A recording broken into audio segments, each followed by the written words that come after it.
बहुत पहले एक बाबरकत सरजमीन में हजरत मूसा अलैहिस्सलाम की कौम रहती थी जो फराउन के जुल्म का शिकार थी। फराउन अपने आप को खुदा कहता था और बनी इसराइल को कमजोर समझकर उन पर सख्तियां करता था। इन्हीं दिनों अल्लाह ने मूसा अलैहिस्सलाम को नबूवत अता की और इन्हें हुक्म दिया कि वो अपनी कौम को उम्मीद दिलाएं और फराउन तक हक पहुंचाएं। मूसा अलैहिस्सलाम ने अल्लाह पर भरोसा करते हुए अपनी जिम्मेदारी कबूल कर ली। एक दिन अल्लाह ने मूसा अलैहिस्सलाम को एक छड़ी दी और कहा कि यह उनकी निशानी होगी।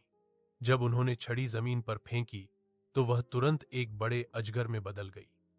मूसा अलैहिस्सलाम हैरान भी हुए, मगर अल्लाह ने फरमाया कि यह सिर्फ एक चमत्कार है।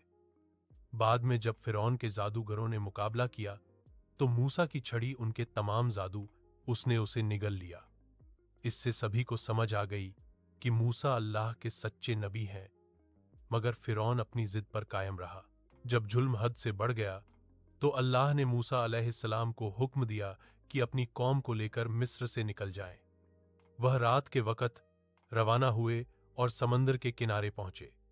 पीछे से फिरौन की फौज करीब थी।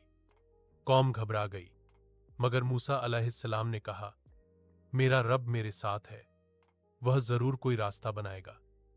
अल्लाह ने उन्हें हुक्म दिया कि लाठी समुद्र पर मारे।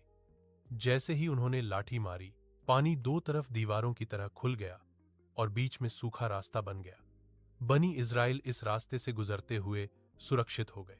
यह घटना हमें सिखाती है कि अल्लाह पर भरोसा इंसान को नामुमकिन रास्तों से भी गुजर देता है और जुल्म अंजाम को पहुंचता है।